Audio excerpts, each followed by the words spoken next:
Hello, hello, hello. We're fresh off of chapter 1, and we're going to dive straight into chapter 2. And from here on out, like I said, we're going to be doing a full chapter each video. And I cleared some memory on my phone. I got rid of everything I could find, including like 1,500 screenshots. And that cleared enough for 54 minutes of video. So, I don't know what else I'm going to delete. About half the chapter?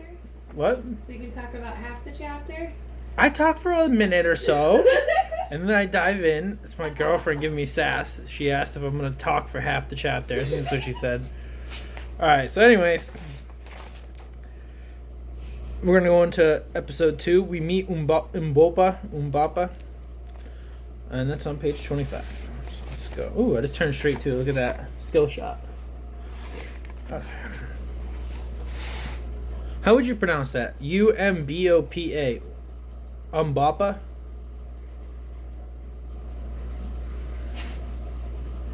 Yep. We meet Umbapa. Okay. It took us 5 days to sail up to Durban. All the time I was thinking over Sir Henry's offer. We did not speak about his brother again. I told him many tales of the hunting trips I'd been on. They were all true ones, too. No hunter in that land has to make up exciting stories. Finally, we came near Durban. It was January, which in South Africa is our hottest month. The coast was beautiful, with red sand hills and wide areas of green fields. And this is, we came near Durban. I showed it in the last video. It's them getting there by boat. Sir Henry, Captain Good, and I sat down for our last meal together on the ship. When we came back on deck, the moon was up. It shined silver off the calm sea and gave everything a feeling of peace. "Well, Mr. Quatermain," Sir Henry said, "have you thought about my offer?" "I hope we can count on you," Captain Good said. I'd been turning over his offer in my mind all that time, but I still hadn't made up my mind. Now, in an instant, I decided. "Yes, gentlemen," I said, "I will go with you. I have 3 conditions. First, Sir Henry, you will pay all expenses, and Captain Good and I will share in any ivory or other valuables we find. Second, you will pay me 500 British pounds for my services. I will go with you until you turn back, or until we succeed, or until we meet disaster. Third, in the event I am killed, you will arrange to pay my son, Harry, 200 pounds a year for 5 years." "I accept your terms gladly," Sir Henry said. "I would pay even more, considering what you know of the country." I want to comment, as I always have to. People hate watching TV with me. He set it up so if he dies, his son gets, 200 pounds? Whatever it was, he gets money every year. That's pretty good. That's a good deal. So he kind of decided right then and there like he was going to do it, but he has like a plan for it. This is good.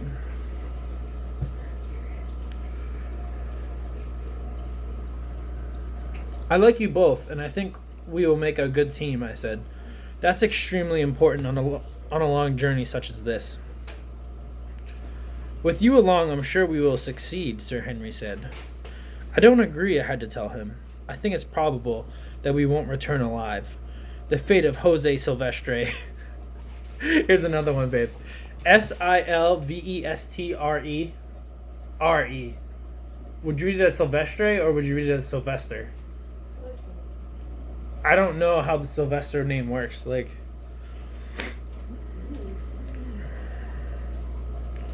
I like saying Silvestre. It doesn't sound right, but it sounds cool. Whatever works for you. You're the one reading it. Yes, that's true. You can interpret it your way. Me and the one person that's gonna eventually watch this video. I kind of like it. You know what? Now I'm just going totally off rails. I don't even care. I kind of like how like I just post videos and no one likes them or anything or watches them, but no one shits on me either because no one's watching them. So I'm kind of like, I really don't mind too much. It's a green grass outlook. Yeah. I like it. I like when you can have green grass outlooks. Because I feel like I'm still expressing Healthier myself. for you. Yeah, you're still expressing yourself, and it's healthier for you. Yeah. I think.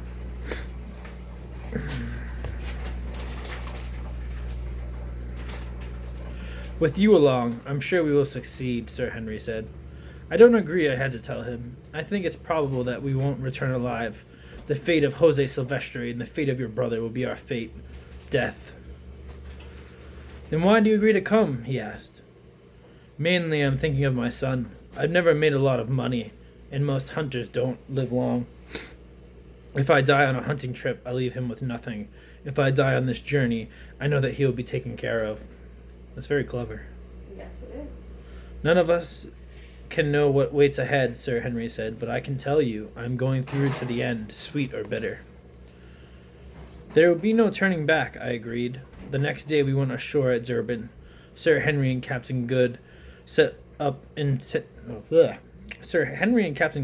a tent in the yard of my little house, and we began to prepare for the expedition. First, we arranged for Sir Henry to have money sent to my boy Harry in case anything happened to us. He also paid me my £500 in advance. Next, we bought a strong wagon and 20 oxen. 16 of them would pull the wagon, and we would have 4 extra. These oxen are small but strong and tough. They can live in the wild where bigger oxen can't. We also packed a box of medicines. We were fortunate that Captain Good had medical training and was as good a doctor as a treating... Oh, wow. We were fortunate that Captain Good had medical training and was as good as a doctor at treating illnesses. Whatever. He had a medicine chest and some doctor's instruments. His knowledge would prove very useful to us when we were a long way from civilization. Hey, look away! I apologize. We took along many other things we would need on a long expedition. Pots and pans, a compass, hunting knives, and my bullwhip. Most important were the guns. We took 3 elephant guns, each weighing 15 pounds. We also obtained 3 high-velocity rifles. Those were good for shooting medium-sized game like antelope. We took 1 double-barrel shotgun for shooting birds and small game, 3 light Winchester repeating rifles as spear guns, and 3 Colt revolvers. Sounds like a lot of guns. Every hunter knows how important guns and ammunition are on an expedition. We took 5 men with us. They all had to be brave and reliable. Gaza and Tom were the Zulus we hired to handle the wagon. We also hired a Hottentot named Ventvogel, who I knew was an excellent tracker, and another Zulu named Kiva, who spoke perfect English. We still needed 1 more man.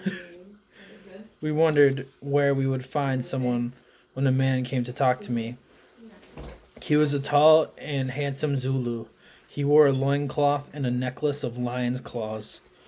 Around his head he had the black ring that is worn by Zulus of high dignity. "What is your name?" I asked. "Umbopa," he said. This is a tall and handsome Zulu.